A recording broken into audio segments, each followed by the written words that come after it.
દ્વારકા જિલ્લાના ગ્રામ્ય વિસ્તારમાં રસ્તાની બિસ્માર હાલત છે। કલ્યાણપુરના ગોકલ પર ભાટપડિયાને જોડતો રસ્તો બિસ્માર હાલતમાં છે। રસ્તાની અત્યંત હાલત ખરાબ હોવાથી લોકોને ભારે હાલાકી પડી રહી છે। ઉબડ-ખાબડ રસ્તાથી લોકોને અકસ્માતનો ડર લાગી રહ્યો છે। શાળાએ જતા બાળકો અને ઇમરજન્સી વખતે લોકોને હાલાકી પડે છે। અનેક રજૂઆતો કરવામાં આવી અને છતાંય રસ્તાનું સમારકામ નથી થયું તેવો આક્ષેપ થયો છે।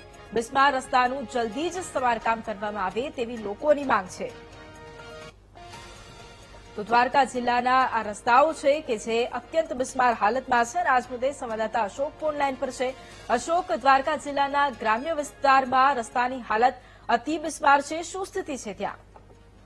જી, વાત કરવામાં આવે તો દેવભૂમિ દ્વારકા જિલ્લાના ગ્રામ્ય વિસ્તારોના દયનીય રસ્તાઓની હાલતથી સ્થાનિકો ત્રાહિમામ પોકારી ઉઠ્યા છે। ખાસ કરીને વાત કરવામાં આવે તો જામકલ્યાણપુર તાલુકાના ભાટવડિયા અને ગોકલપર વચ્ચેનો જે 5 કિલોમીટરનો રસ્તો છે તે અતિ બિસ્મારના કારણે સ્થાનિકો તેમજ બાળકો ઇમરજન્સી વખતે અતિ મુશ્કેલી હોવાનો સ્થાનિકો દાવો કરે છે અને તંત્રને રજૂ તંત્ર આડા કામ કરતો હોય એવો અત્યારે તો લાગી રહ્યો છે।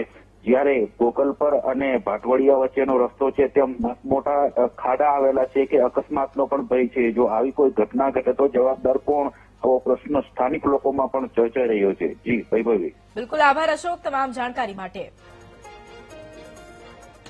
તો દ્વારકાના ગ્રામ્ય વિસ્તારમાં રસ્તાની અતિ બિસ્માર હાલત। કલ્યાણપુર ગોકલ પર ભાટપડિયાને જોડતો આ રસ્તો છે અતિ બિસ્માર હાલતમાં છે, જેથી લોકોને હાલાકી પડી રહી છે।